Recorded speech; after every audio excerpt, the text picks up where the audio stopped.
Bien, bonsoir tout le monde, ravi de vous retrouver pour notre petit moment d'écho. Alors là, c'est plus la bourre, hein, comment vous dire. C'est plus que ça, c'est du retard monumental, international, tout ce qu'on veut. Bon, eh bien, je vous remercie de me regarder, voilà, d'être là ce soir pour ce début de semaine. Alors, pas début de projet, enfin si on va finir et puis on va commencer autre chose. Sachant que demain, on va repartir sur une fin, enfin bon... Voilà, c'était pas prévu aujourd'hui comme ceci, mais j'ai eu beaucoup de demandes par rapport au tissu à quelque chose que j'ai mis, voilà, que j'ai posté. Donc Julien est derrière. Bonsoir. Allez Juju, tu viens? Oui. Allez, c'est parti. Bah déjà, c'est bon. Bonsoir à tous déjà. Bonsoir à tout le monde. Oui. Ah, hein, presque. Donc de toute façon, c'est toujours presque. Bon alors. On va juste faire, pour ce tableau, on va juste faire des petites étoiles, voilà, que j'ai prévues en pâte à poche.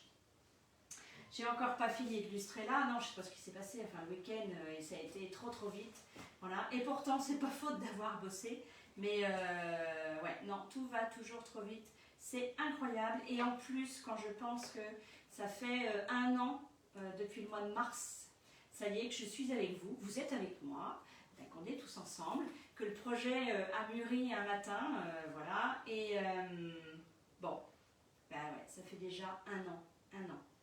Allez, c'est parti. En tous les cas, le linge à sécher dehors, c'était une merveille. Bon, et bien la pâte à poche. Donc la pâte à poche, c'est quelque chose qui sèche à l'air, voilà, et qui va vous permettre de mettre en relief, en plus de boucher des trous, et etc. Donc, qui va vous permettre de mettre en relief vos pochoirs, et puis voilà, de leur donner de la texture. Alors, soit vous l'avez naturelle, soit vous pouvez la teinter, mais on est d'accord, quand vous la teintez, c'est juste une petite goutte, hein, pour pas que ça la transforme non plus trop liquide, pour que ça passe en dessous le pochoir. Oui, Julien. Non, c'était pour te dire évidemment, bonsoir à tous. Je ne le dis pas souvent, mais c'est vrai que je dis pas bonsoir à tout le monde à chaque fois que vous écrivez en commentaire, mais évidemment, vous souhaite à tous. Oui, et à bien tous. sûr. On vous embrasse. Voilà. Alors, je vais prendre le Joyeux Noël parce qu'il a plein de petites étoiles et du coup, j'ai envie d'en mettre pas partout, mais on va en mettre un petit peu dans les angles. Et puis, il a différents formats, donc ça, c'est assez sympathique. Je vais mettre un petit plastique. En général, quand je prends un truc, il y en a un deuxième qui tombe. Voilà, je vais mettre un petit plastique comme ça pour préserver mon tableau. Alors, hop, un scotch rose. Presque prête. Un jour, je serai au top. Peut-être falloir encore une année, hein, que voulez-vous? De toute façon, je ne vais pas m'arrêter demain non plus. Alors, je vais pas les mettre droites forcément. Donc, je vais les mettre comme ceci. Voilà, que ça me fasse un peu mon angle. Bon, je pense qu'il y a eu des colis d'arrivée. Alors, maintenant, je veux des photos. Hein. Oui, vous savez que sur le groupe, vous pouvez poster vos photos. Et puis, et même les en cours, les avant, les après, enfin bon, même les petits loupés, vos interrogations. Surtout, n'hésitez pas. Allez, c'est parti. Donc, on voit bien, Julien? Oui, on voit bien. Et il y avait un documentaire ce week-end sur 50 Minutes Inside qui a donné des idées à maman sur la décoration d'intérieur rapide. Je sais pas si tu te rappelles, maman. Non. Tu sais, les dames qui se filmaient, qui faisaient des décorations en 1 heure, tout ça. Ça t'a donné Ah oui, mais quelques je idées. l'ai pas regardé en fait. Je vais le regarder en replay. Non, j'ai pas eu le temps. Alors, j'ai mis de la pâte à poche au bout. Et puis, je viens boucher les trous du dessin. Voilà, c'est aussi simple que ça. Bah, du coup, je vais faire celles qui sont à côté. Ça m'arrange. Et après, on repositionne le pochoir. Hop là. Je vais m'en faire encore 2 là. Voilà. Alors, normalement, avant de repositionner, on va peut-être attendre que... Voilà, il y a un petit loupé. Bon. Ça, c'est pas grave. Ce que je fais, c'est que je prends un chiffon. Comme mon pochoir s'est déplacé, tu aurais pu faire un zoom, Juju. C'était mieux. Hein? On voit très bien, maman. Je t'assure qu'on voit très bien.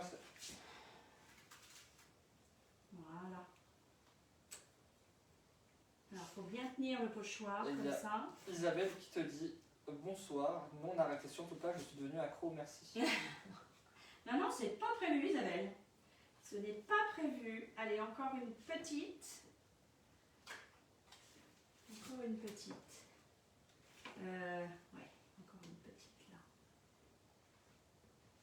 là. Hop. Oui, oui, Isabelle, à fond la création, je vois.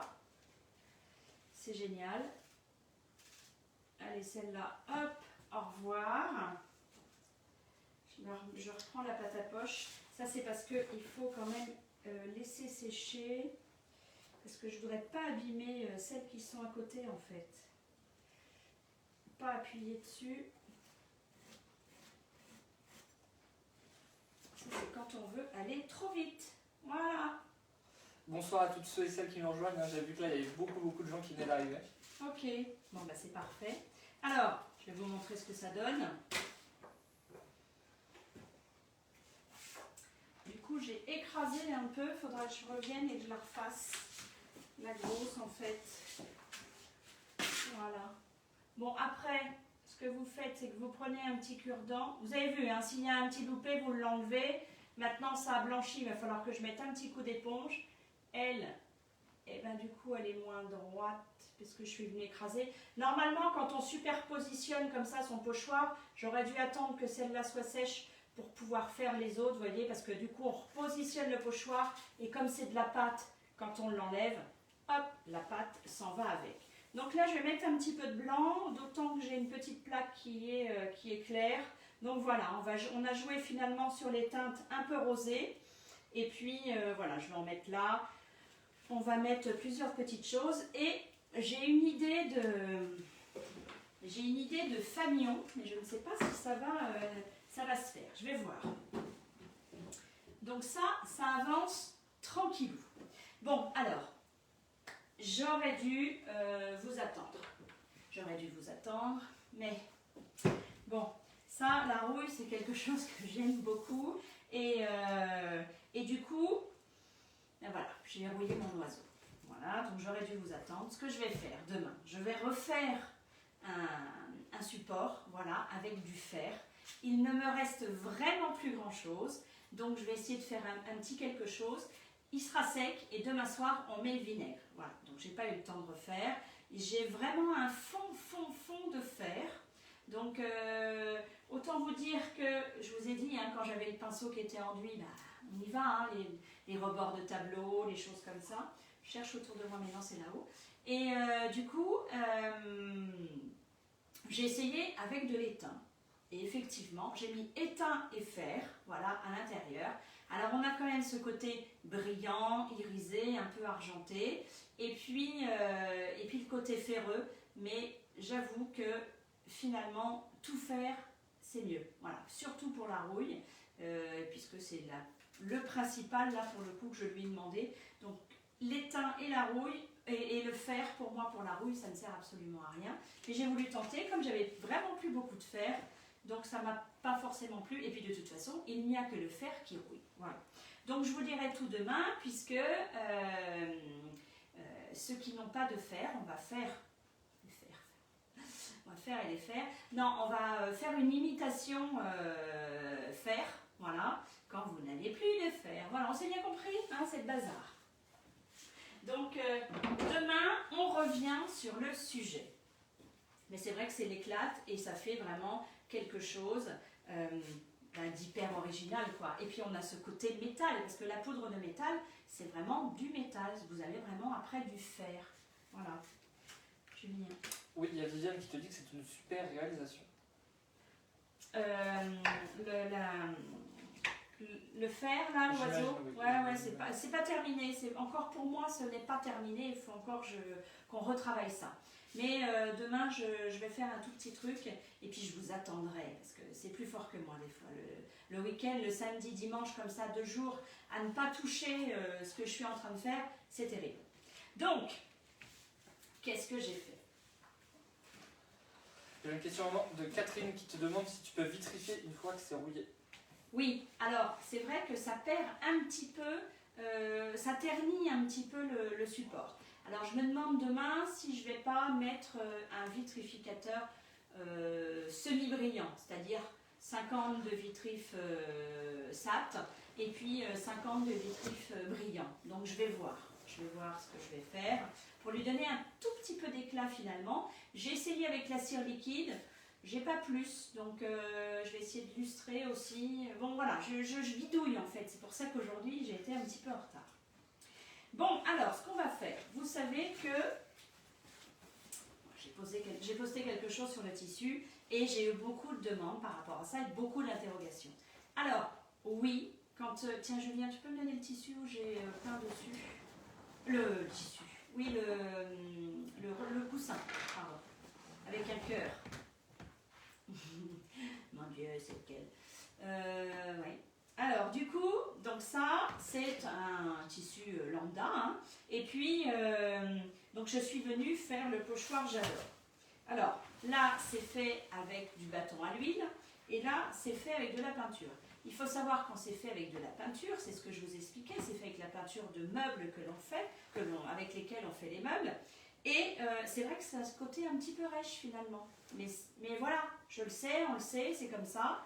Et c'est pas forcément une peinture spéciale tissu, hein, c'est pas ce que j'ai mis, mais vraiment c'est un tissu, c'est de la peinture qui va sur les meubles et qui se pose effectivement.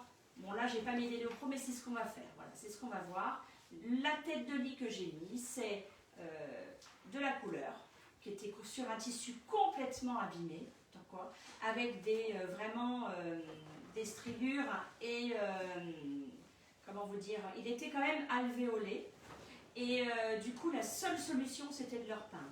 Donc couche de couleur, vitrificateur, par-dessus j'ai patiné, enfin voilà. Donc c'est tout le processus en fait, sauf qu'on met au vent avant ou pas de l'Héléopro et puis on met une peinture un petit peu avec un petit peu d'eau. Voilà, c'est tout. Donc on va le faire là. Et puis, donc ce que j'ai fait, c'est que, alors, il est raté. Pourquoi? Parce qu'il est raté avec mon transfert. Donc voilà, j'ai peint directement sur le tissu, sans mettre de sous-couche d'accroche. Mon tissu était au préalable évidemment lavé. On a perdu mon coussin cœur. Oui, exactement. D'accord. Ni dans la chambre, ni... bon, il a disparu, il est volé. Il y a Sarah qui te dit qu'il faut repasser pour fixer la couleur.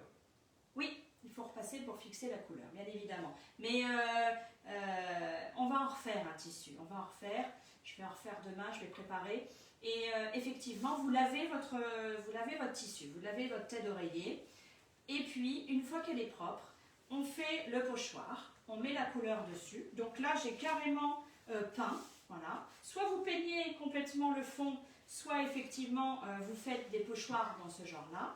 Ensuite, vous le mettez à l'envers, vous attendez bien que ça sèche évidemment, vous le mettez à l'envers, vous allez vraiment pas mettre de vapeur mais bien chauffer le fer et puis le laisser comme ça une semaine et ensuite vous allez le laver. Alors je lave jusqu'à 30, on peut laver jusqu'à 40, voilà, pour l'instant moi je fais que du 30.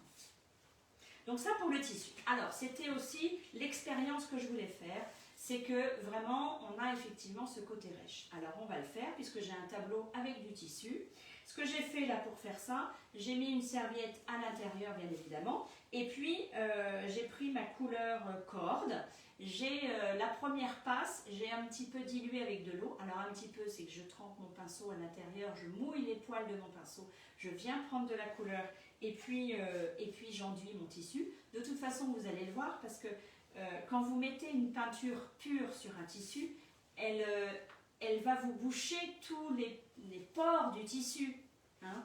Et quand vous mettez un petit peu d'eau, du coup, ça passe au travers et c'est plus dilué. Alors que quand vous mettez vraiment une peinture pure, là, vous avez, c'est carrément, on a l'impression que vous avez mis de l'enduit, en fait. Donc, vous voyez la différence. Donc là, j'ai passé 2 passes de couleur, par exemple. Et puis, par-dessus, j'ai mis du vitrificateur. Donc du coup, j'ai vitrifié. Et puis, puisque l'expérience était de savoir est-ce que le transfert va tenir, comme j'ai posé mon transfert avec le vitrificateur qui n'était pas tout à fait sec. Donc ce qui s'est passé, c'est que, ben voilà, quand j'ai voulu l'enlever, en plus je l'ai fait il y a une demi-heure, donc c'est parti un petit peu, mais en tous les cas, je peux vous dire que ça va tenir. Voilà, ça va tenir. Maintenant, on ne va pas le passer, quoique je vais le faire quand même. On ne passera pas, c'est pas pour tenir à la machine à laver non plus. Voilà. C'est vraiment quelque chose en déco, donc c'est pour ça que je vais le faire sur... je vais le faire sur le tableau qui est là avec le tissu, mais c'est vrai que je ne vais pas le faire sur une serviette, je ne vais pas le faire sur une tête d'oreiller que je vais laver. Voilà. Encore que je vous dis, je vais essayer et on verra les dégâts que ça fait. Voilà. Mais en tous les cas, sur la peinture, ça à 30, moi je sais que ça tient. Donc voilà, j'ai vraiment frotté, hein, vous avez vu, hein, j'ai frotté tout de suite et c'est parti. Mais je peux vous dire qu'après j'y suis allée à l'éponge et que ça tient vraiment. Donc demain, je réitère mon essai, je repasse de la peinture par-dessus et hop, on va refaire un petit décor autour, on va y arriver. Voilà. C'est bien de faire des essais aussi de temps en temps. Oui. Il y a Valérie qui te demande la différence entre l'éléotransfert et le décomat. Alors, ce sont vraiment deux produits complètement différents. L'éléotransfert, ça permet justement à faire des transferts comme ceci, à aller capturer l'encre de votre papier et de le mettre sur votre support. Là, il va vraiment, c'est l'éléotransfert, ça va transférer votre image sur le support. Et le décomat, c'est pour faire la recette du tableau, hein, vous savez, satinelle, décomat, vitrificateur, et là ça vous met un petit espèce de grain et de dureté et de matifiant pour le tableau. Et puis le décomat, c'est vraiment un matifiant, je dirais aussi ça peut durcir vos peintures. Et puis si vous le mettez dans le vitrificateur, vous allez avoir une peinture, un vitrificateur mat. Voilà, je cherche un petit peu mes mots ce soir. Donc, du coup, on va rebondir là-dessus. Alors, donc ça, c'est un tableau. Effectivement, j'avais ma paire de ciseaux pour enlever. Juju, hop, tu regardes. Hein. Ah oui. J'avais, voilà, j'ai pris ma petite, mon ciseau. Alors, du coup, je me retrouve avec 4 trous. C'est pas joli, mais on va les boucher. Voilà. Et puis, donc j'ai ce contour. Et j'ai le tissu qui est au milieu. Donc, on va refaire la même chose. Voilà. Alors évidemment celui-là, je ne vais pas le laver.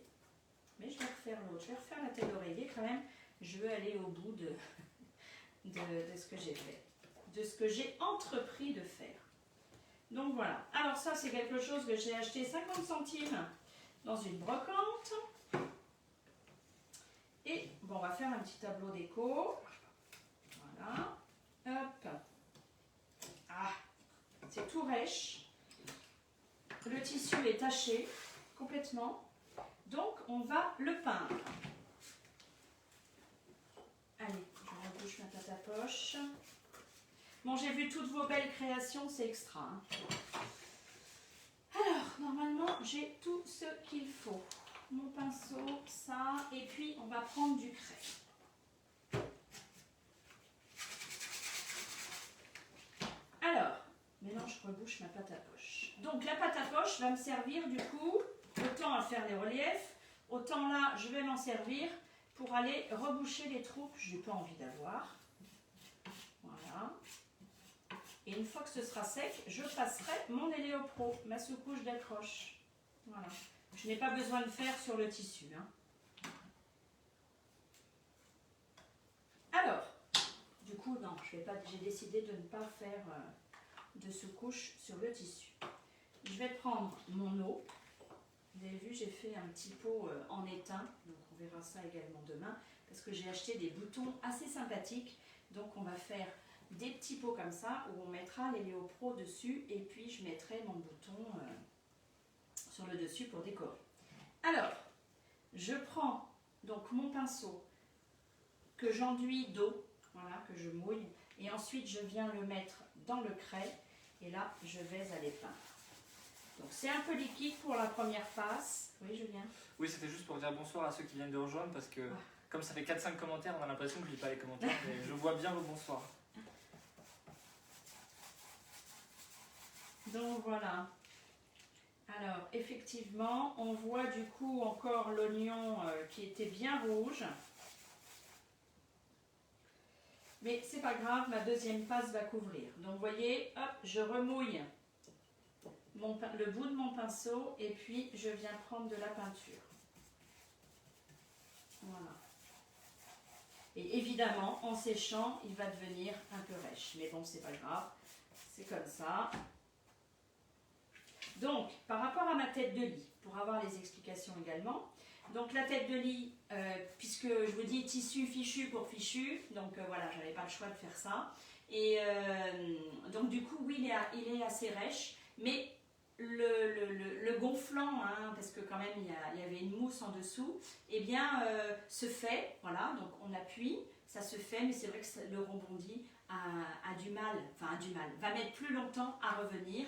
Mais ce qui est sûr, c'est que c'est en position verticale et non horizontale par rapport à une assise qui peut être bombée. Et du coup, c'est moins fragile. Voilà. Et en plus, c'est lessivable parce qu'on fait toujours un peu des tâches quand on a quelque chose de clair comme ceci. Donc après, c'est un coup d'éponge et tout va bien. Quelque chose que vous pouvez patiner également et puis vitrifier, voilà, pour protéger ou mettre de la cire liquide éventuellement si vous préférez. Quand il s'agit d'un dessus de chaise, par exemple en cuir, en simili, vous pouvez effectivement le repeindre. Voilà. Après, ça reste plus fragile que si on avait une assise complète en bois qui était repeinte. Malgré tout, on va quand même lui mettre une protection, un vitrificateur, etc., hein, ce que vous voulez. Et ça va avoir quand même ce pouvoir d'accroche, puisque là, sur tout ce qui est un petit peu matière, du coup, on va mettre un Eleopro, on va mettre la sous-couche d'accroche. Et je peux vous dire que la peinture garde quand même cette élasticité, et ça c'est vraiment extra par rapport au satiné. Bon, mais c'est pas sa mission première, effectivement, non plus, d'être peint sur des assises de fauteuil. Et voilà, c'est plus, je dirais, là pour le coup, des beaux fauteuils, comme vous avez vu ce que j'ai mis, ce que j'ai posté, pour de la déco, quoi. Donc voilà, ça va sécher. Vous voyez, on voit encore un peu l'oignon. Voilà, mais bon, c'est pas grave. La deuxième couche va faire son effet. On se retrouve demain pour la deuxième couche. Là, je vais mettre mon Eleopro. Voilà, donc ça, c'est la sous-couche d'accroche qui tient sur tous les supports. Le formica, tout. Et puis, donc notamment, même le cuir, les simili, vous savez, quand vous avez des dessus de bureau avec du cuir comme ça ou un simili cuir, vous pouvez le repeindre, vous pouvez mettre une sous-couche dessus. Alors, vous avez dû recevoir vos commandes aussi, pour celles et ceux qui les ont reçues, avec une rupture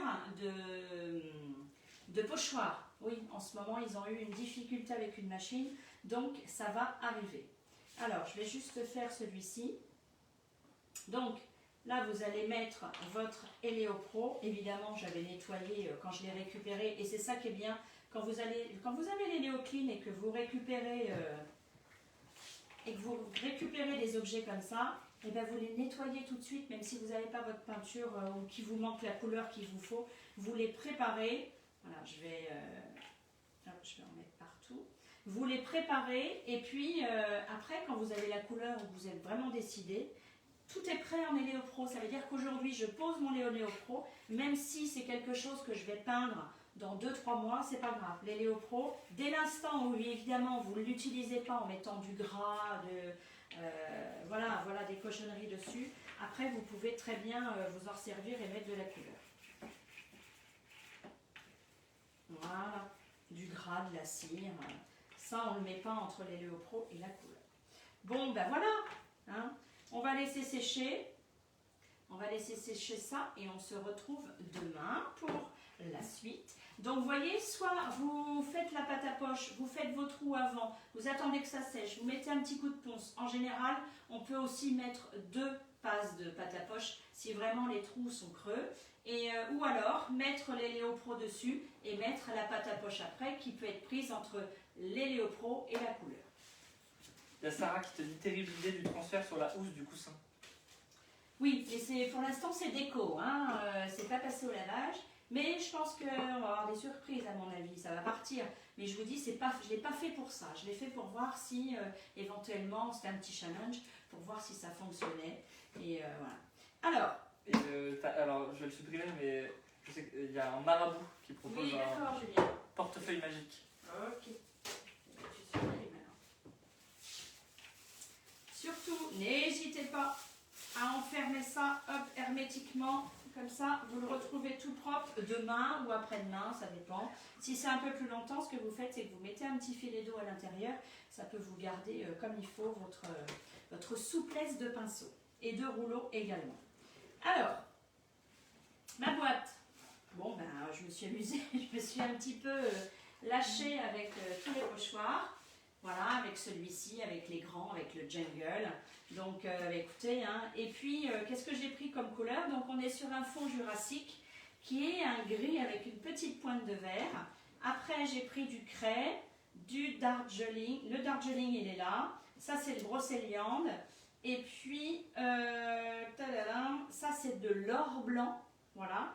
Et quand on voit à côté le trésor qui est beaucoup plus jaune, vous voyez, l'or blanc, il est là également. Donc, c'est deux peintures métalliques complètement différentes. Il faut savoir que la peinture métallique, elle tient vraiment. Et quand vous faites, je vous dis ça parce que j'ai eu la question aujourd'hui, et quand vous faites un déco-glacis avec une métalline, par exemple avec un trésor, ça tient vraiment beaucoup. Voilà. Après, c'est éventuellement laine d'acier mouillée pour enlever. Hein, ça, c'est important de le savoir. Alors, qu'est-ce qu'on va mettre comme jus? J'ai essayé les gris à côté, c'était pas très joli. Enfin, c'est pas que c'était pas très joli. Du coup, je suis partie sur, comme d'habitude, hein, un peu plus de noir, du coup. Mais voilà, j'ai préféré mettre ça plutôt qu'un carbone. J'aurais voulu vous faire un déco-glacis, mais bon, voilà, j'ai pas eu le temps. Donc là, je vous ai fait un mélange de jus, comme d'habitude. Alors, est-ce que j'ai mon éponge avant de le mettre? Oui, j'ai mon éponge. Donc, voilà. J'avais un petit peu oublié de mettre mon pinceau dans l'eau. Bon, c'est pas grave. Du coup, non, je ne gâche pas les dessins. Je viens mettre une coloration. Voilà, comme ceci.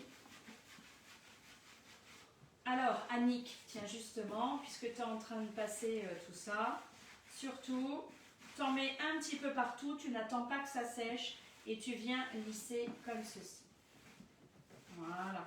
Donc, effectivement, ça va changer un petit peu la couleur, mais vous allez voir quand ça va sécher. On va l'enlever à la laine d'acier, le surplus, et ne va rester voilà, que la petite teinte, comme ça, les petites colorations, et on va évidemment revoir les couleurs du dessous. Là, j'ai fait un peu moins chargé, vous allez voir, parce que j'ai plus enduit mon pinceau. Il faut en mettre d'abord partout, hein, vraiment. Hein. T'as beaucoup de commentaires qui disent que la boîte est magnifique. D'accord, bah c'est bien. C'est bien parce que c'est des couleurs, c'est vrai que je travaille moins souvent, mais c'est pour ça que j'adore en fait. C'est bien de découvrir, et puis même par rapport au pochoir. Bon alors on ne peut pas avoir les couleurs toutes du premier coup, hein. Ça s'acquiert au fur et à mesure. Mais, et puis vous pouvez les mélanger, vous savez, ça c'est sûr, hein, créer vos propres couleurs aussi. Hein. Donc non, il faut s'éclater, il faut tout essayer. Je sors de temps en temps de ma zone de confort. Vous avez vu, je suis revenue au jus là. J'aurais pu faire autre chose, mais non, vraiment, là pour moi, la couleur qui allait avec, c'est celle-ci. Voilà. Donc ça change un petit peu. Enfin, ça change un petit peu beaucoup là du coup. Mais quand ça va bien avoir séché et que je vais venir avec ma laine d'acier, voilà. J'essaye d'enlever vraiment le plus possible, pas tout, hein, parce que ça, ce sera le final. Ah oui, alors ça, quand vous mettez vos doigts, et ça, surtout quand c'est une patine, là, un jus, je peux le récupérer. Quand c'est une patine et que vous avez mis vos doigts, du coup, vous avez fait une trace hein, avec les déco-glacis ou la peinture ou la patine prête à l'emploi. Donc, ce que vous faites, c'est que vous prenez... Alors là, l'éponge, elle est mouillée, elle a été mouillée et très bien essorée. Donc, je sens que y a encore un petit peu d'eau dedans, mais si j'essore, normalement, j'ai plus rien. Voilà. Ce que vous faites, quand vous avez une tache comme ça de doigt, ce qui arrive, eh bien, vous rediluez vraiment, vous allez faire des petits ronds comme ça jusqu'à ce qu'elles disparaissent. Et ensuite, vous allez revisser, quitte à remettre de la patine. Voilà, ça c'est important aussi. Je sais qu'il peut y avoir des taches. Et quand on enlève et quand on a lustre, on a cette vilaine trace de doigt. Donc autant vous dire que c'est pas terrible. Bon, ben voilà. Hein. On a fait nos petites étoiles. Elles sont jolies, elles sont en train de sécher. Je vais essayer de ne pas en mettre partout. Voilà, avec le blanc, je trouve que ça ressort pas mal du tout. Hein, on va le finir ce tableau. On va le finir. C'est comme je suis en train de terminer ce petit chevet, voilà. Et du coup, on va travailler avec le trésor en bâton. Et sur les contours, je vais vous montrer ça puisque vous me demandiez vendredi comment je fais avec mon bâton. Est-ce que c'est le pinceau, la brosse à pochoir et du coup j'en ai mis partout? Non, vous allez le poser avec le doigt. Mais ça, on le fera demain. Bon, ben Julien, il n'y a rien de particulier. Tout le monde a été calme. On te demande si tu as vitrifié avant. J'ai été vitrifié. Le tableau? J'imagine. Oui, j'ai vitrifié le tableau. Non, j'ai pas vitrifié le tableau et j'ai vitrifié la boîte. Oui, parce que c'est un jus, ce n'est pas un déco glacis ou une patine. Et il y a Corinne qui dit oui, j'ai oublié de passer l'éponge, j'ai eu du mal. Il y avait des couleurs, maintenant je n'ai pas oublié. Non, oula. Maintenant je ne vais pas oublier l'éponge. Oui. Ah, il y avait des couleurs, pardon, c'est moi qui ai mal. Ah, d'accord. Et j'ai Florence qui te dit je me suis mise au jus également. Oui. Chantal qui te demande si tu as vitrifié avant de mettre le jus. Oui. En général, je vitrifie toujours avant de mettre un jus. Parce que là, vous voyez, vous faites des beaux pochoirs, c'est sympa, vous êtes contente, et vous allez mettre votre jus dessus. Et vous savez que le jus, comme c'est de la satinelle avec de l'eau, eh bien la satinelle tient vraiment très très bien hein, sur le bois, sur le tissu, voilà, comme vous allez pouvoir le constater d'ailleurs. Et en fait, quand vous enlevez à la laine d'acier, vous n'allez pas pouvoir. Il va falloir la travailler avec la laine d'acier mouillée. Et si vous travaillez avec la laine d'acier mouillée, ce qui va se passer à un moment donné quand vous allez faire des allers-retours, ben c'est que vous allez enlever vos beaux pochoirs. Et je crois qu'il y a quelqu'un avec qui c'est arrivé la semaine dernière. Donc voilà, je préfère vitrifier et après je travaille. Après je bosse. Je vitrifie avant parce que je sais que je ne mets pas de patine après. Voilà. Après que ça reste un tableau, c'est autre chose. Voilà, quand on le met au mur, c'est autre chose. Mais là, pour une boîte comme ça, qu'on va utiliser, eh bien écoutez, voilà, on met le vitrificateur avant la satinelle. Juju, il est mort de rire. Parce que j'ai mon mari qui s'est endormi puis qui ronfle un petit peu. Mais bon, c'est pas grave. Non, c'est pas grave. Vous n'avez rien entendu. Bon, eh bien, je vous embrasse parce que ça doit faire un petit moment qu'on est ensemble. Et puis, je vais vous souhaiter un bon appétit. Oui, ce soir, c'est soirée commande. Donc, si vous souhaitez quelque chose, n'hésitez pas. Juju, il n'y a plus de questions. J'ai une dernière question. Attends, on te demande si faut-il faire une sous-couche sur du marbre avant d'appliquer la métalline? Oui. Ah, avant d'appliquer la métalline? Normalement, non, puisque c'est pas poreux. Donc, comme c'est pas poreux, vous voyez, où est-ce que je l'ai mis? Hop, j'ai mis la métalline éteint. Donc, du coup, directement sur le verre. Et ça tient. Tant que c'est pas poreux, tant que c'est lisse, vous y allez. Si vous avez un support bois ou autre, vous mettez de l'Eléo-Pro, et parce que là on sait que ça va boire, sinon on sait que c'est poreux. Donc non, voilà, vous peignez la métalline, c'est direct. Direct quand c'est pas poreux, sinon on met la sous-couche. Bon, ben, je vous embrasse, je vous souhaite une bonne soirée. On a vu plein de choses, mais c'était... voilà, c'était que le commencement et le milieu, mais demain on va bien avancer et on va repartir sur la métalline. Je vous embrasse, je vous souhaite une bonne soirée et un bon appétit. À demain!